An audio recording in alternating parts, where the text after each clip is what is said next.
In my heart and mind, I always return to Atlantic Island Park.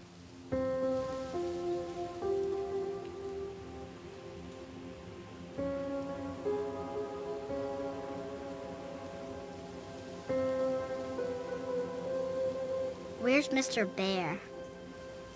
I haven't seen Mr. Bear, Callum.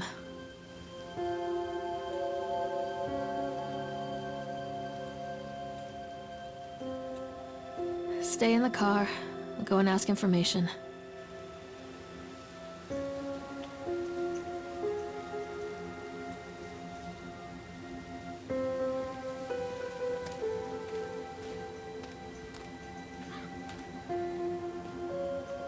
Attention patrons, the park is now closed. Please make your way to the car park at your earliest convenience. Employees prepare the park for shutdown.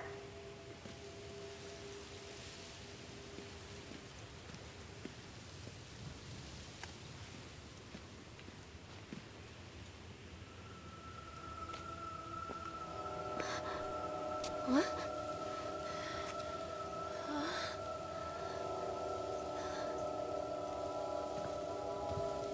Hey, Lorraine. Lorraine! Don't blame yourself, Lorraine.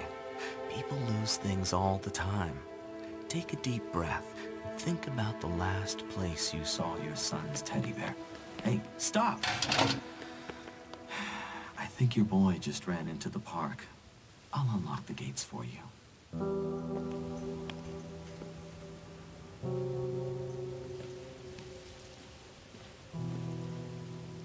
Wait for Mommy, Callum! Over here! Callum, I told you to wait in the car! Come on, Mommy!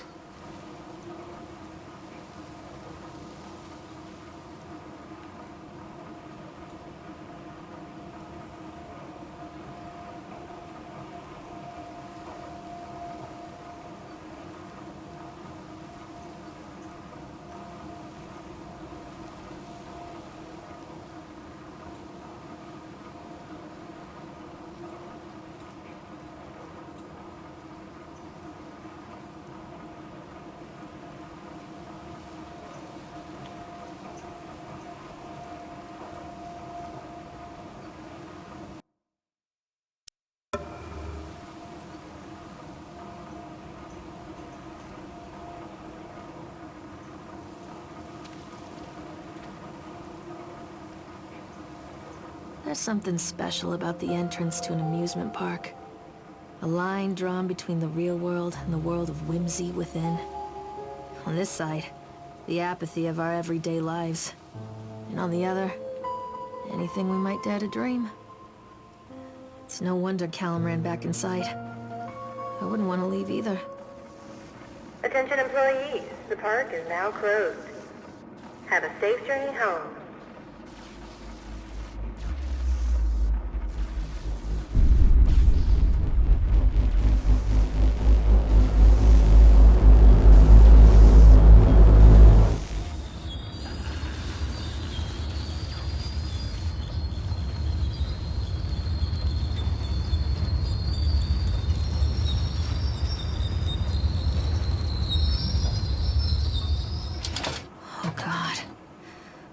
Park. What happened here? It's easy to get lost here. Wait for Mommy!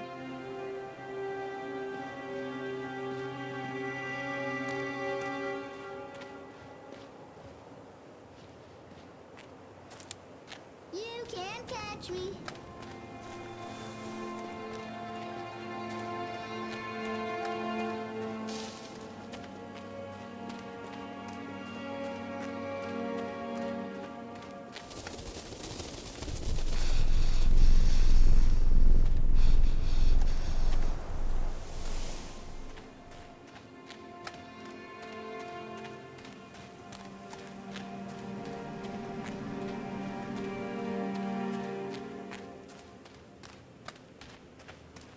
Callum? This way.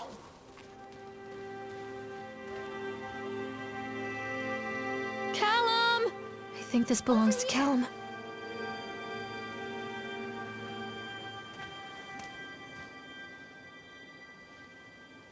Chad the Chipmunk, huh? Just a drunk guy in a suit.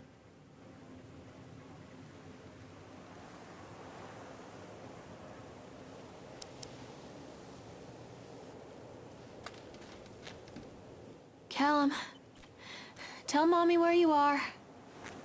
Come on, I this wonder way. what this is.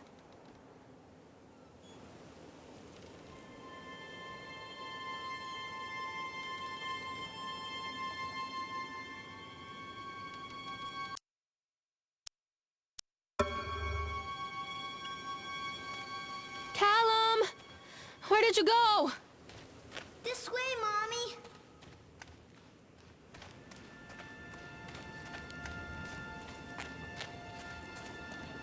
Come back.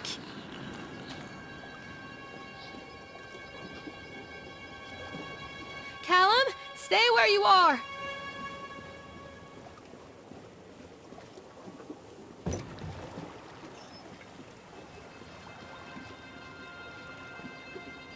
Come on, Mommy.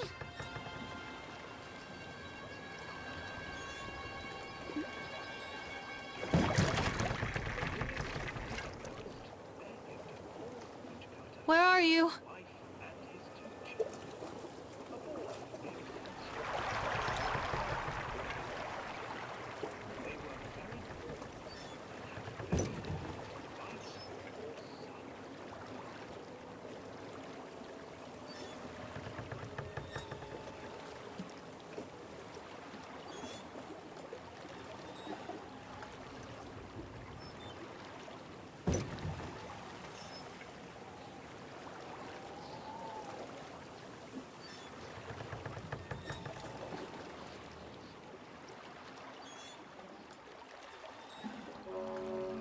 Near a great forest, there lived a poor woodcutter, his wife and his 2 children.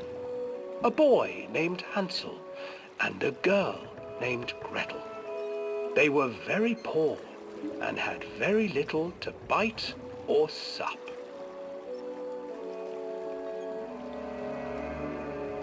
"What will become of us?"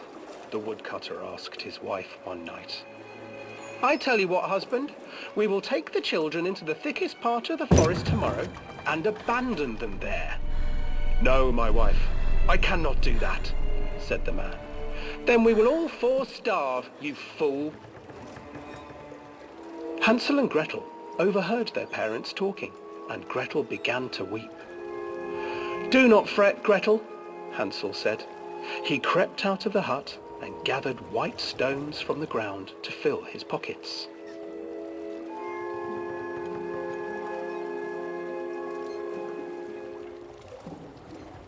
The next morning, the woodcutter leads the children into the forest. Before they leave, their mother gives them a slice of bread and warns them that they will get no more food that day. Clever Hansel leaves a trail of white stones behind them as they pass into the woods. When their father leaves them, the children wait a while, then follow the trail back to their parents' house.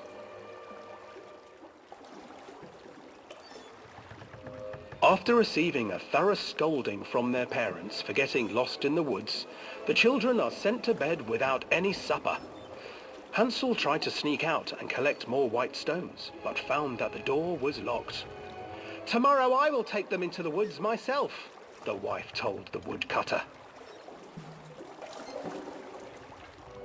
In the morning, their mother gave them a slice of bread and led them deep into the forest once again.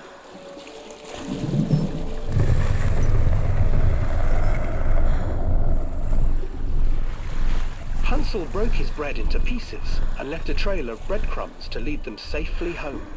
But hungry-eyed birds snatched up the breadcrumbs and his trail was destroyed. Abandoned by their parents and unable to find the trail home, the children wandered in the forest for 3 days.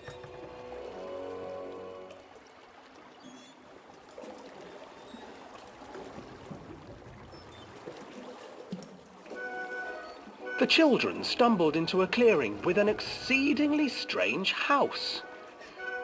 Its walls were made of gingerbread, and its windows were panes of clear sugar. Hansel, desperately hungry, ran forward and began to nibble on the walls.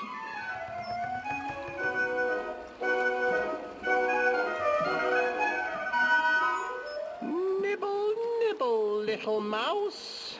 Who is nibbling at my house?"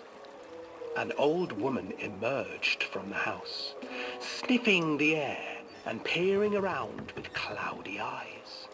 "Oh, you dear children, who brought you here?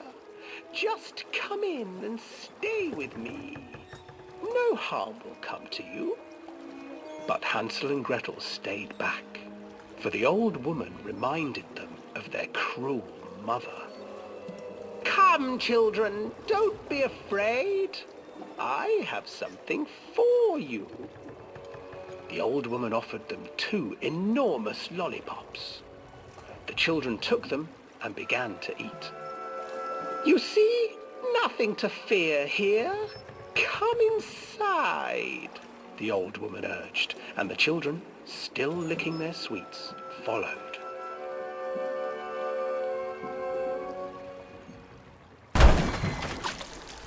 Once inside the house, the old woman changed.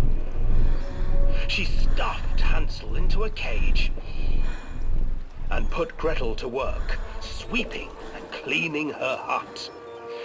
"Your brother will make a good mouthful," the old witch told Gretel. "Once he is fattened up, I shall feast upon him."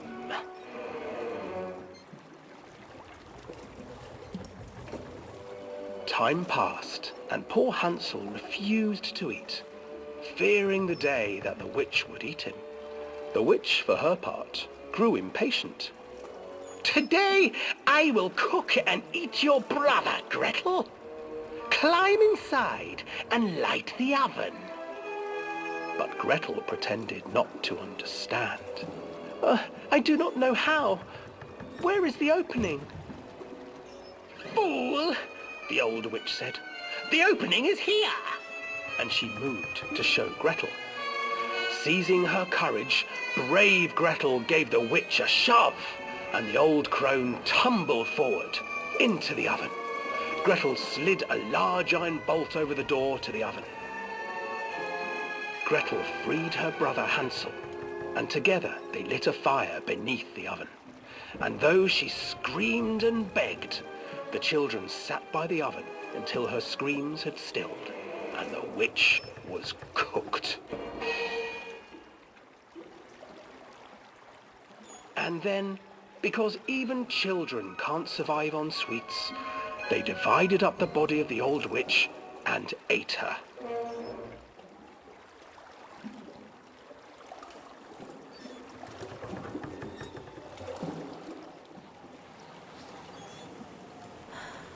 Callum, where did you go? Callum, where did you go?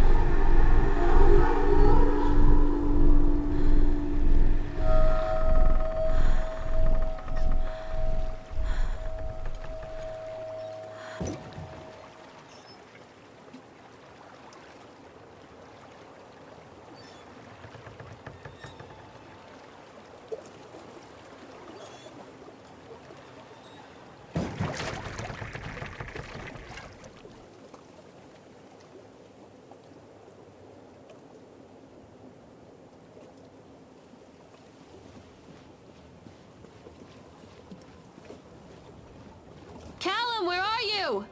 Hansel and Gretel. I used to read it to Callum when the electricity was shut off. Those poor children. The whole world against them. The forest, the birds, the old witch, even their own parents. I used to imagine that Callum and I were the kids in that story. Not mother and son, but brother and sister, hand in hand against the unkind world. We were always hungry, looking for our own house made of candy, looking for the sweetness that could take the pain away. Hunger leads people to desperate, terrible places where the tree branches reach like claws.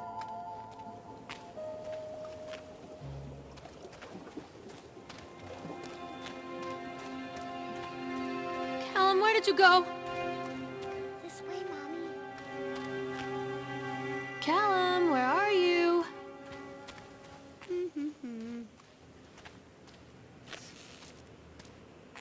Another accident. This place.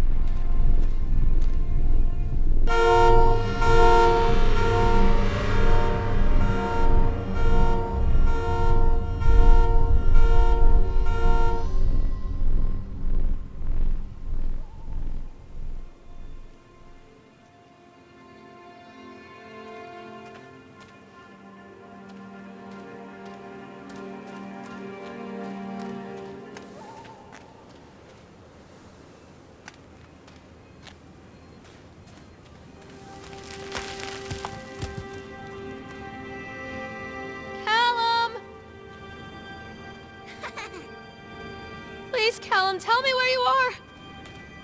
Don't touch me.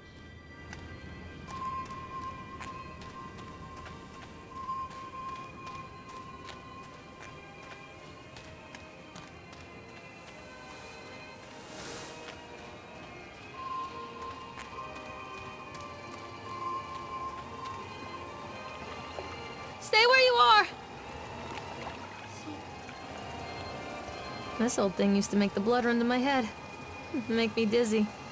The guy just snapped. Those poor kids.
Wait for Mommy! Come out, sweetie.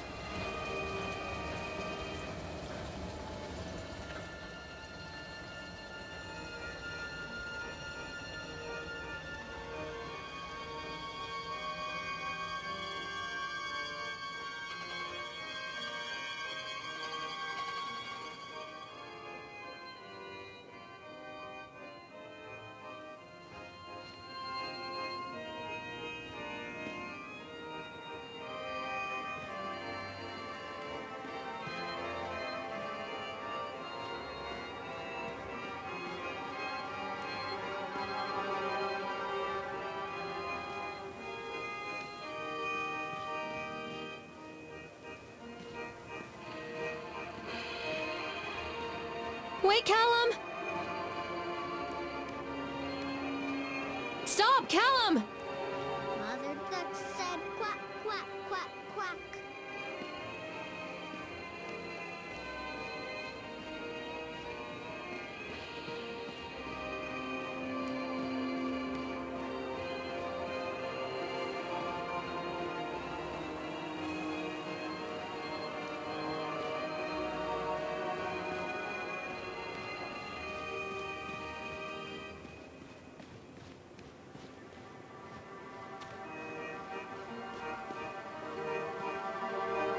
I'm not playing anymore, Callum. Treachery hides in thoughts. Treachery that lashes like a whip and scars our insides. The first time I saw Callum, my thoughts betrayed me. I looked down at this wrinkled, red, bawling thing and I thought, is that it? We build our world from expectations, and the world that I had built for Callum was no different. He was so real, so there, and so far from my expectations.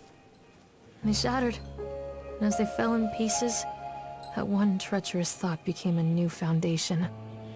All of the love that we shared, all of the warmth and goodness that followed, built on a single, traitorous thought.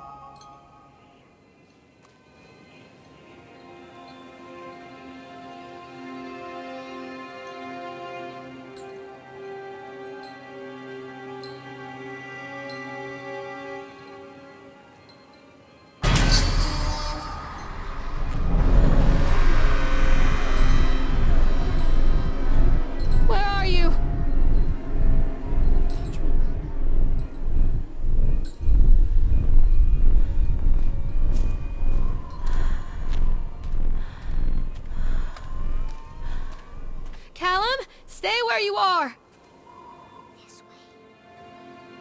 Callum? Follow the trail.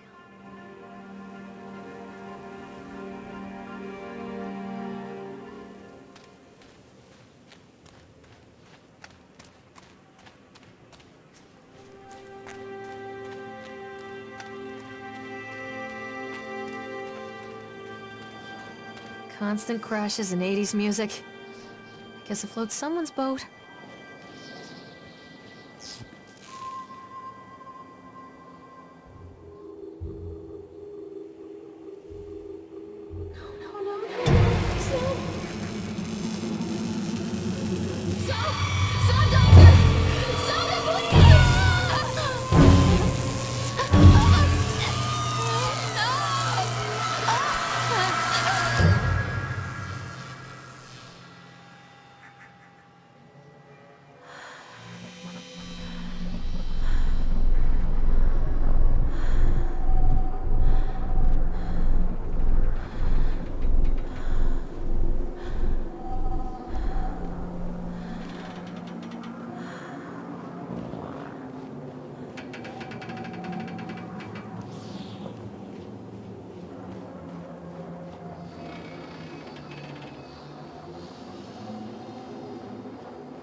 It's a matter of public record that I am a failure as a mother. Once, when Callum was very small, I left him asleep in the car while I ran an errand. Don't even remember what it was. When I came back, the sheriff was standing next to the car, watching my boy through the window. I didn't like what I saw in his eyes. Judgment. He wrote me the ticket without saying a word. Just the scratch of his pen on the notepad. When he gave it to me, our eyes met. I know what you're going through. My daughter, Helen, she just gets some help. Help was a bolt of lightning. Help was 1,000 volts surging through my veins. Help is agony. I'd rather die. I wanted to scream. I'd rather you pulled your gun and shot me. But instead my mouth said, "Yes, Sheriff."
People come into your life for a reason.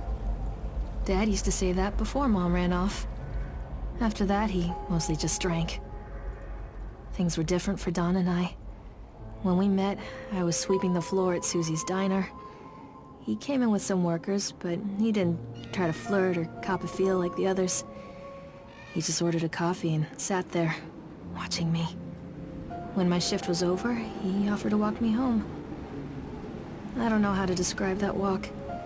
We talked and laughed and eventually kissed. It felt like love. It felt like a fairy tale.